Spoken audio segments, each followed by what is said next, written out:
Hi, I'm Sharvi Lord, and this is my friend Ramin Ganeshram, and we're talking rum. Ramin is a food historian, and I just found out that rum did not originate in the Caribbean.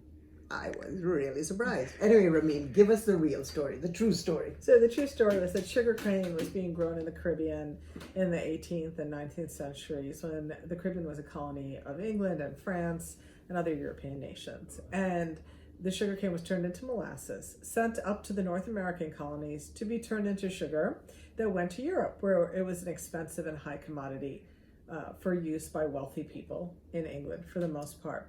And what happened was Americans understood that from molasses, you could actually distill liquor. They knew this because it was being done in the Caribbean in a very small way, in a very local way, where it was called rum bouillon or strong drink. So what the American colonists did was they started to brew this molasses into rum and sell it for a lot more than they could get for the sugar that they were selling back to England.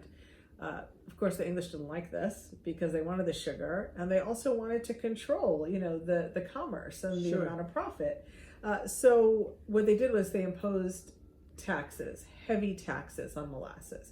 So molasses that was not turned into sugar was taxed heavily. This was part of the Sugar Act.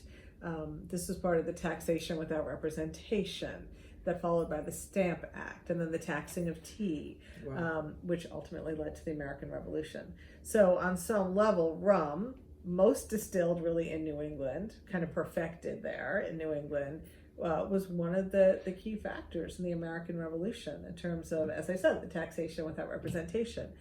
Rum as we know it as a major liquor distilling proposition with export internationally with companies like Bacardi, for example, happened much later in the later 19th century and early 20th century, when Americans, particularly soldiers stationed in the Caribbean, brought it back up to the United States, made rum drinks really popular. This very much happened after World War II, for example. Mm-hmm.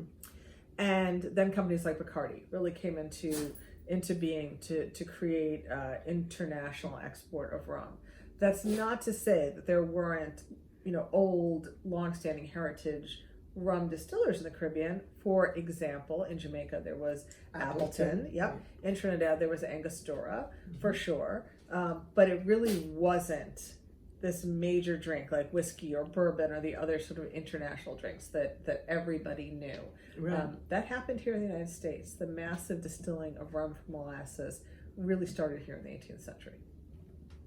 There you have it.